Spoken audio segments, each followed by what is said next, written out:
Rob Walker is actually with us here, and many would ask, how did we get to him? How did you get him in the studio? Thanks to the Minister of Tourism and of course people outside here who made sure that Rob Walker is with us, the man who made headlines when he described Joshua Cheptegei and talked about the source of the Nile. Not so many would talk about the source of the Nile, but Rob Walker did, and is here with us, and I'm actually in his company, and I would love to start with greeting him. Rob, good to see you. Good to see you. Thanks for having me. How have you been? I've been amazed once again by this incredible country. Everything I've experienced has just come at me like a wave of emotion, because even though I'd been here many, many times before this trip, I've seen far more of the country on this 10 days than I ever have before. And it's really weird watching that footage back. Yes. Because I've seen snippets of that, but I hadn't seen all of it. And yeah, I guess I was really proud as an occasional guest of Uganda of what those athletes achieved. It was a really special games for you, your best ever, and it was just a coincidence that you happened to have a Muzungu in the commentary box who'd been here and loves the country. Yeah, true. And for me, the choice of words on Joshua was actually almost at the finishing end when you said that cometh Uganda. How did you get such words? I mean, are you a poet? No, I'm not a poet. I'm just a commentator. But yeah, I think I said something like, cometh the hour, cometh the Ugandan. But when you're commentating, generally the words just come out. Okay. Commentating is instinct. They flow naturally. It's instinct. So you have to trust your instinct. I mean, occasionally you get it wrong and you make mistakes, but you hope that you get it right more than you get it wrong. But yeah, in terms of that line, it just came out. Okay, that's him. Of course, we're with him in studio. That's UBC TV. That's Rob Walker, the commentator. Not so many. So people in Uganda used to Peter Drury, the football commentator, not Rob Walker, the athletics commentator. And good to have you in the studio and good to have you on the show. But let's start with your journey to Uganda. When did you first visit Uganda? 2005. I was on an overland trip that a lot of foreigners do in East Africa. I had signed up to do a tour of Kenya, and as it turned out, it was Kenya and Uganda. So I didn't have any preconceived ideas. I've always loved the East African area because I'm a fan of distance running and have been since I was 7 years old. So I was always excited to come to the region, but I hadn't really read or heard anything specific about Uganda. But when we came across the border, I've got a lot of friends and a lot of respect for Kenya, a beautiful landscape, and I've also spent a lot of time in Ethiopia. But I just felt there's something extra friendly about Ugandans, and I love the fact that you're quite demonstrative as a nation and quite excitable, because so am I. So I guess I just felt like I connected with people, and I just loved being here. What caught you on your first tour to Uganda? What caught your attention? The people, of course. Yeah, I mean, I came to Kampala, and it's a thriving, bustling city, fascinating sights and sounds everywhere. It's just alive with energy. And then, like most tourists, we went down to Jinja, and I did whitewater rafting, so I got a glimpse of the vastness of the Nile and what a big part of your culture and heritage that is, and a really important selling point from a tourist perspective that Uganda is the source of the Nile, which a lot of people are too quick to forget. So the landscape was great. Kampala I enjoyed, but it was just the vibe of the people. It was the fact you could go along on those trucks and lean out. I love saying hello to people I've never met. I guess that's partly why I'm a broadcaster, because I enjoy working with people, as I'm sure you do, and that's why you've ended up in the prestigious position you're in. But I just loved the fact that I could lean out the truck and go, Oliotia!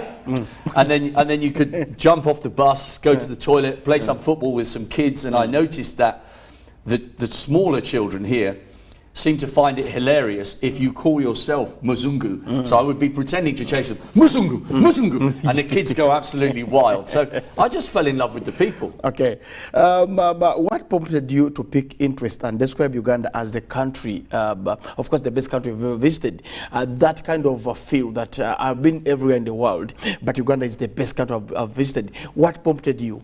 Because it's the friendliest, and as I said to you, commentating is instinctive. So I hadn't planned to say that, because I think sport is live, and you cannot predict. Of course, you have favourites, you have underdogs, and usually favourites do win, but they don't always win, because if the outcome was predetermined, nobody would bother watching it. True. You watch sport because surprising things do happen.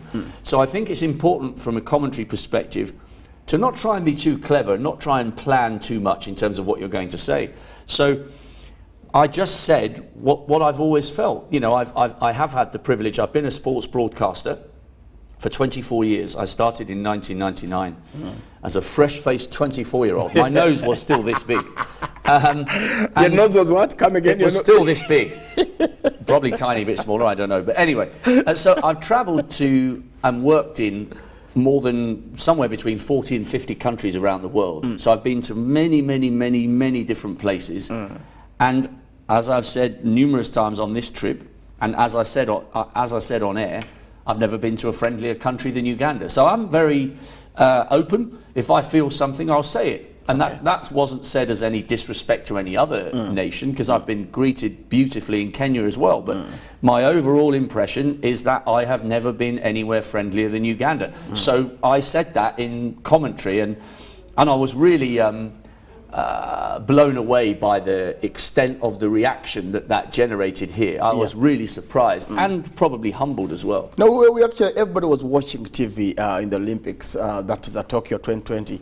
And when Joshua started running, our hope was in Joshua. And now when you have a commentator who can talk about the Nile, describe the Nile, which is our own, then we feel that we are attached to us. That's why everybody was excited to hear that. I mean, many would focus on the athlete and where it comes from. But you went into the detail and described the Nile, where the man comes from. So that's why Ugandans are happy with that commentary, and hope you'll do it again when Joshua runs. Will you? Of course, because, I mean, look, my job, the reason that you have a British guy commentating on your athletes is, and you'll probably know this because you're in the business, but not all people will, there is what's called a world feed commentary service. So there is one English-speaking commentary service that any country around the world can plug into and have as their main commentary.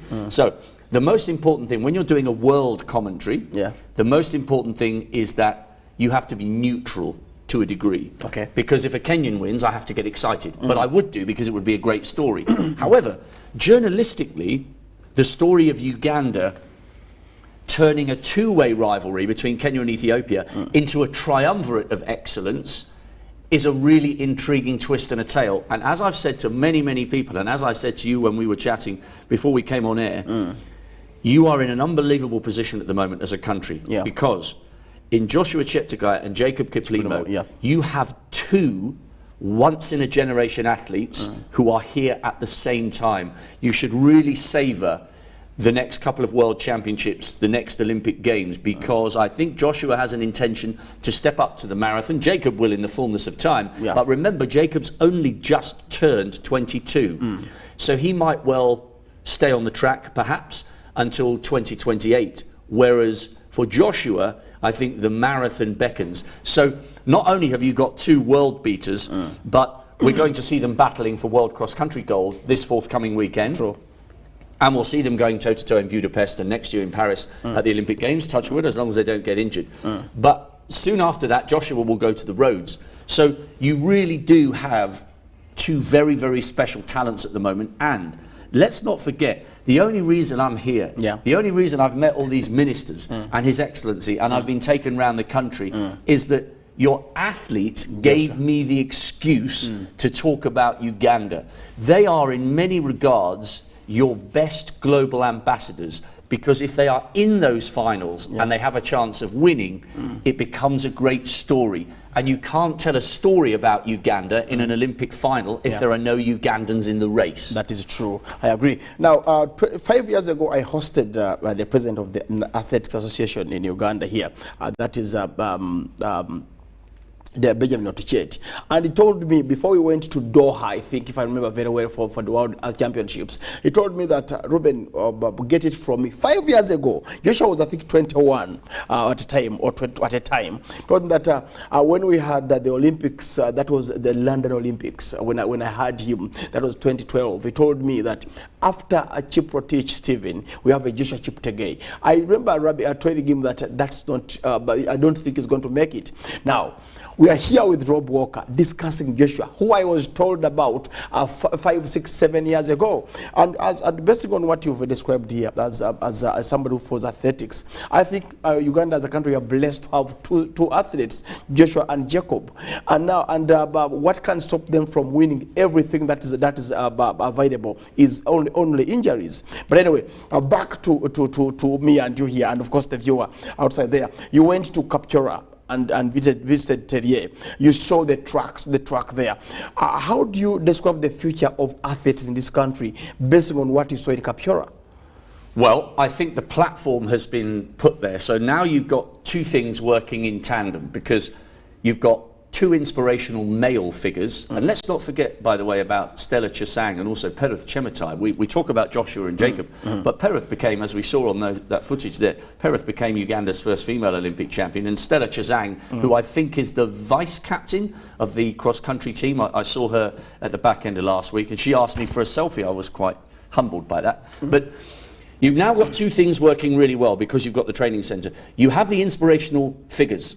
You have men and women that little boys and little girls here in Uganda will look up to and say, if they can do that, I can do that. Yeah. But they have to have the equipment and the facilities with which to shine. And now that track is there. I ran a lap on the track. It's quite windy up there. It's high altitude. If you're going to do track reps up there, that's about as tough as it gets. But you need to be tough if you're going to compete with and beat the Kenyans and the Ethiopians. So you've got the inspirational figures, and now you have the facilities. And I also think that in the fullness of time, when those lodges are finished and word begins to spread around the distance running community, at the moment you have loads and loads of European nations will go to somewhere, for instance, like Iten, for a 2-month training block in rural Kenya. Again, high up and, you know, in the land of runners. And that's great, and that will continue.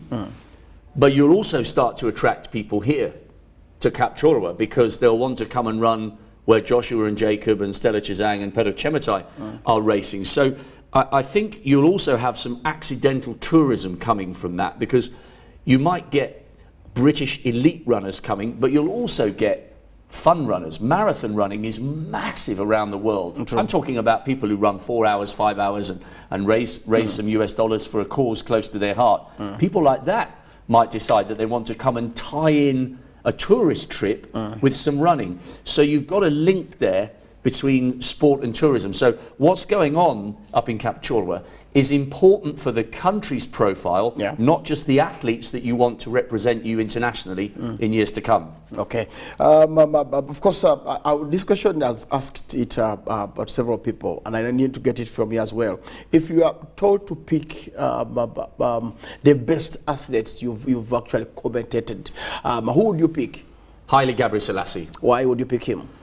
Because if you're talking about greatness, first of all, it makes a brilliant discussion over a few beers, because who you regard as the greatest might be slightly different to what I regard, and then you have a discussion and it becomes more heated as the beers flow. Greatness to me is about how someone's achieved something, not just what they've achieved. And what you have to remember with Haile, he won 4 successive World 10,000 meter titles. He won back-to-back Olympic golds.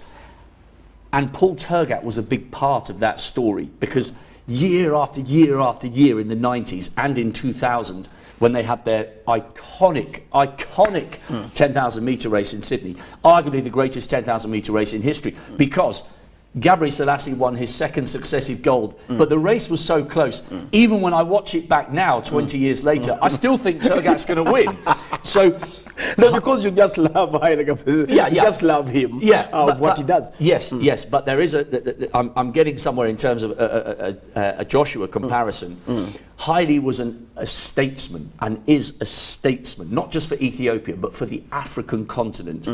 Joshua is growing into that role, but I cannot yet put Joshua quite in the athletic bracket of Haile, because it's unfair, because you'd be asking me to judge Joshua on what he has achieved up to the age of 26, as opposed to what he might do across his entire career. So at the moment, he is a 2-time world 10,000 meter champion. Haile won 4. Haile's a double Olympic champion. Joshua has 1 and the silver in the 10. So Joshua could go on to match Haile. But the reason I love Haile is what he's done to represent the African continent internationally. And by the way, I think Joshua is going to end up being as significant for Uganda in retirement as he is as an athlete, because I don't think he's going to disappear and sit and polish his medals and drink beers and just disappear from public life when he retires.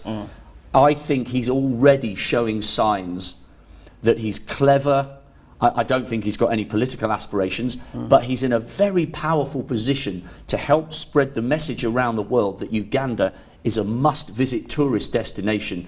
He's engaging, he's intelligent, he's articulate, as well as being a great runner. So he could end up being Uganda's Haile.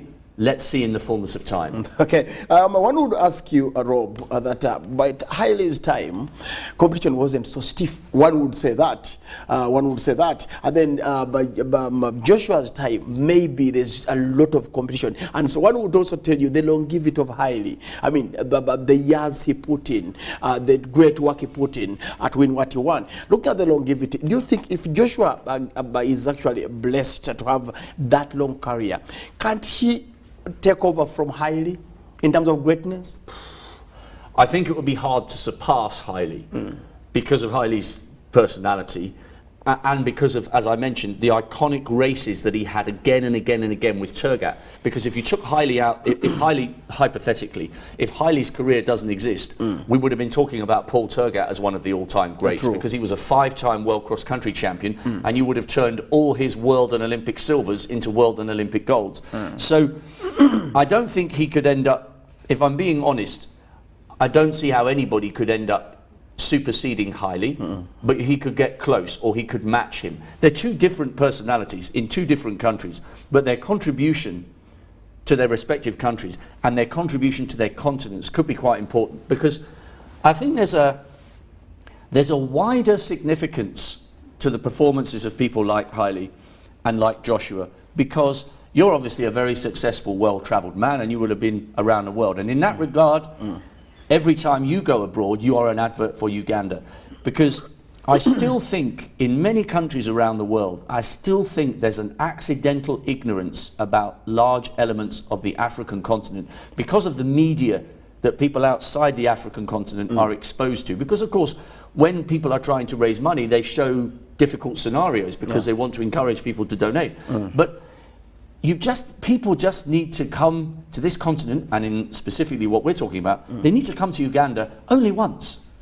If Mzungu come here once, they will come again and again and again. So when you've got figures like Haile, and when you've got figures like Joshua, people might watch them on TV and say, he's from Uganda. I heard Uganda was this, Uganda was that. Let me do some research. Then they start doing a little bit of homework, and they think, wow, I can trek with gorillas. It's got the most powerful waterfall in the world, Murchison Falls. Yeah, I think I've heard of that. Wow, I could go to Kapchorwa. Maybe I'll see Joshua. Maybe I get to see the land of a champion. I can go to an amazing zoological facility, which is the leading exponent in animal welfare in Africa. I went there yesterday in Entebbe, just from the airport. Absolutely incredible. I stroked behind the ear of a rhino. It's the softest part of a rhinoceros. I never knew that. You can stroke. So look, Haile and Joshua have a really important role to play, because we need to break down these accidental, out-of-date stereotypes that still exist about certain African countries. We need people to realize that coming to this continent might change the way they view many different things. It's a brilliant continent, a fantastic part of the world, and this is a great country. That takes us to a question, takes me to a question where I would ask you, do you find sports and tourism as a tool to market and promote this country called Uganda? Without question. The two are intrinsically linked. You are fast becoming known as the land of runners. That will only continue to grow as these great performances continue to be developed from Joshua and Jacob and Pereth and Stella, and the youngsters keep coming through. There's also a big cycling community here. I've seen, went to a really cool bar called Fusion, and there was a display on one of the walls of bikes known as Gorilla, which is really clever, because it's tapping into the fact that one of your big tourist attractions is is going trekking with the gorillas. And that's another thing. People need to remember that there are more gorillas in Uganda than there are in Rwanda, because I nearly said you in Uganda have more than half of the world's mountain gorilla population. You can even say we, because you're part of us. You can even say I cannot say we, because I'm British, but I feel like I'm slowly forming. Okay. Now, away from the core sports, what have you discovered in Uganda that you haven't seen anywhere before during your tour? Well, we just touched on it there. Doing the gorilla trek was amazing, because all the times I've been before, I'd never gone further than Ginger. And the way the wardens look after the animals, and you're talking about an incredible primate. The way, there we go. The way they're looked after, I haven't seen this footage actually. Okay. The way the wardens guard the gorillas is incredible, and you get so close you can see the hairs on the nose and the individual, the fingernails. You're so close, it's fascinating. So I think the gorillas really stood out, but also Murchison Falls. You could feel the rumble. Have you been there? Yeah, so you stand there and the rumble under your feet is absolutely incredible. And one of the favourite things I've done, which might sound stupid in contrast to the gorillas and the falls, when we were at Murchison, because I love running as a participant, not as fast as Joshua, but I love going out and doing a 10 or 12K. Okay. And I said to the people who've been looking after me, I want to go for a run.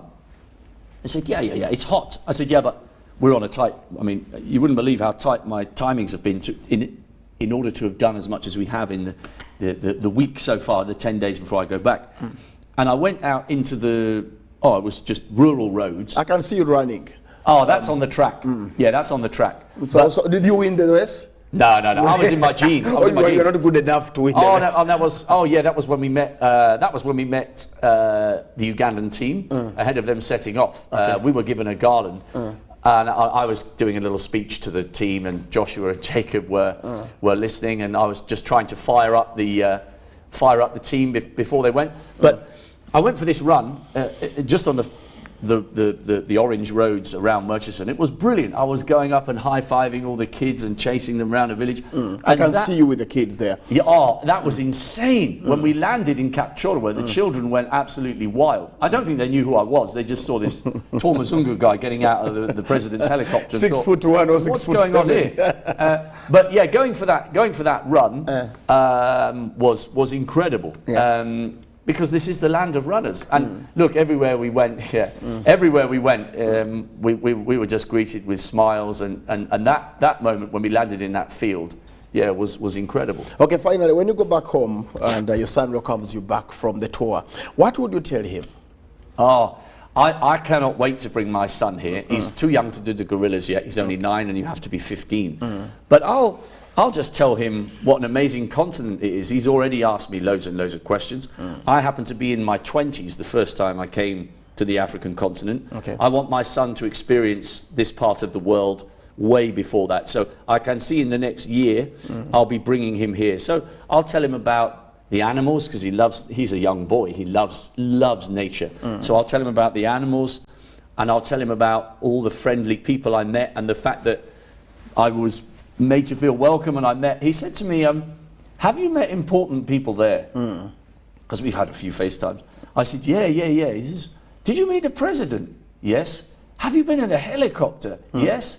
He said, wow, Daddy, perhaps you might be famous. I said, no, I'm not famous, but I've been treated like a celebrity in Uganda. So I'll tell him all about the trip, but he already knows he wants to come. He wants to visit the chimpanzee sanctuary, and he wants to go to that zoological facility in Entebbe, which I briefly visited yesterday. So I'll tell him all about the country. The younger he comes here, the earlier his relationship with Uganda can begin. True. Of course, I want also to tell you to carry this message to Europeans out there. Europeans have been in this kind of darkness where they're told that the African continent is full of malaria, mosquitoes. So you'll be the right person to tell them that, guys, I've been there. I have seen people friendly. I have seen everything is good. So I think you carry that message to them. Will you carry that message? Without question. One of the things I said to Madam Lily, who's been arranging my trip for the Ugandan Tourist Board, and they work so hard, by the way. They work so hard, to to try and compete with the likes of Rwanda, who've thrown huge amounts of money at advertising their gorillas, even though we know the best gorilla trekking is right here in Uganda. Yeah, we've recorded a promo as we've gone around. We haven't quite finished it. One of your brilliant broadcasters and producers, Segoa, we call him Dennis Segoa. You know, Dennis Segoa. What a brilliant advert he is for your station. Okay. We called him the Silverback, 110 kilos. And I'll tell you a quick story about Segoa. Okay. He was sitting, having his photo taken at the gorillas, and I mean, his shoulder's almost as wide as the Silverback, not quite, and he's sitting there with his picture. And one of the female gorillas, he couldn't see this, so he did not have an opportunity to get out of the way. He's sitting having his photo, and this massive female comes up, was moving location, and just gave him a slap on the side. Okay. And he's been joking about the fact he's a silverback. I think she took a shine to him, but he got out of there pretty quick. So Segoa is going to cut this promo that I've done. And listen, I'm not sitting here saying that it's going to make a massive difference, because I'm not Tom Hanks, I'm not Tom Cruise, I'm not some A-list guy who's suddenly going to encourage tens of thousands of tourists to come to Uganda. But I do think, you know, what you've alluded to is correct. People are still too quick to think about the old days. Yes. I do think the African continent continues to be misrepresented internationally. People need to come here for themselves. You know, there's lots of Mzungu in different countries, say, all over Europe. They would think nothing about traveling down to South America, across to North America, going to Thailand, Cambodia, or going to Australia, New Zealand. And sometimes you feel like saying, hang on a minute, what about going straight down to a continent with, what is it now, 52 countries? True. Something like that. What about going straight down? You've got virtually no jet lag. You're going to be in East Africa, the home of the big five, whichever country you go to, Kenya. Yeah. And in fact, in Uganda, you have the big set. We're calling it the Magnificent Seven. Because not only can you do the big five, you can do the chimpanzees is 6 and the gorillas makes 7. So I do want to encourage more people to come to Uganda. And if the profile that I've enjoyed by accident, by being a commentator, if I can encourage a few more Western people to come to this country and this continent, I will do, because I think there is so much accidental ignorance about the African continent. And I'm going to make it my mission that everyone I meet along the way, I'm going to say, have you ever been to East Africa? No? You've got to go there. Because the reality is, people are as safe in Kampala as they are in London, Paris, New York, Rome, probably safer. You know, this is a very, very friendly, welcoming country. Your people are your greatest asset, as well as doing things like the gorillas and the falls, and all those things are wonderful. But you want to go somewhere where you're made to feel welcome. And the welcome here in Uganda is second to none. So I'm going to make it my mission to try and help continue spreading the word that this should be a top tourist destination. This country is a hidden gem, and it deserves to shine like the pearl that it is. Wow. I hope it actually works out well, and I know that you will do it. And for me, you asked earlier on, before we go, that you were so amazed by the reception you got when you got here. But I'll tell you that I was watching TV, watching Joshua run in 2020 Olympics in Tokyo, and the commentary, the words that came out of you, somebody who's not even here, who has not been here for so long. I mean, everybody was actually caught up by such a sentiments over Joshua, and hopefully you continue like that. I mean, have you enjoyed some beers here? Have you got some beers from here? Yeah, I've had a couple. What's your favorite type of a beer? I've got to say Nile Special, because it always reminded me of the first time I went to Ginger and I saw this massive billboard which said brewed from the source. So I thought, it feels like I'm actually drinking the Nile. So I've met some of those guys, and yeah, so I got to say Nile Special. Okay, before we go, Rob, your words to Dennis Segoa. Just in a minute, talk about Dennis in just a minute. He is one of the best adverts you'll have for your TV station. That guy is a man mountain. He is a human silverback. He lit up the truck when we were going around. Some of the conversations we had were hilarious. He was up at the crack of dawn. He worked all day. He drank all night. I don't know how he gets away with the little amount of sleep that he's got. No, he loves his bottle. He just loves the bottle. If I was in charge of this TV station, I would be giving that man a pay rise. And let's not forget, he has earned the nickname the Silverback, because that female, as she went past, she took an interest in those shoulders and thought, hang on, is he the Silverback? Oh no, it's this one. Okay, on you go. So Goa's a great character. He's larger than life in every way, and I hope he continues to do great work for your station. But of course, Dennis, I will tell you that Dennis, his love for the bottle can never vanish. He just loves his bottle. That's why he drank the whole night when you are with him. Anyway, but thanks so much for coming, Rob, and hope to have you again when you visit Uganda. When are you going to come back to Uganda? When will that be? I'm not sure. I've come up with an idea about trying to get a corporate company to sponsor a young Ugandan commentator. So I put the tweet out yesterday. If you run a company, if you're interested in helping, please do. No money for me. The idea is very simple. Let's run a competition to showcase a new young Ugandan commentator, male or female. We'll somehow come up with a panel of judges. We'll get a short list of maybe 10 or 6, narrow it down, pick the winner. The company who get involved pay that person's wages for a year, like a scholarship. We attach that person to a TV station. The TV stations are already asking if they can get involved, because having that person won't cost them anything, because the scholarship will be paid by the company. I will do some coaching for that person throughout the year. They can send me their clips and I'll say, okay, a little bit more of this, a little bit less of that. And at the end of that 12 months, that person has to then earn the right to another contract, which will be paid by the TV station. So I want to help find and fund a new commentator. So if we find a backer for that, I will be returning quite soon to initiate that. And if that doesn't come off, and I'm really keen on the idea, just need one backer for that. If that doesn't come off, I'll be back with my wife and son quite soon. I love the place. Okay, thank you so much. And that's been Rob Walker, who was actually a famous commentator, and the man who described the source of the Nile. And of course, the world came to know about the source of the Nile through his commentary, and that was in Tokyo 2020. Well, I've got to go. Have yourselves a lovely day, and I hope to have Rob Walker once again when he visits Uganda. Thanks so much for coming. Pleasure. Thanks for having me. Okay, you too.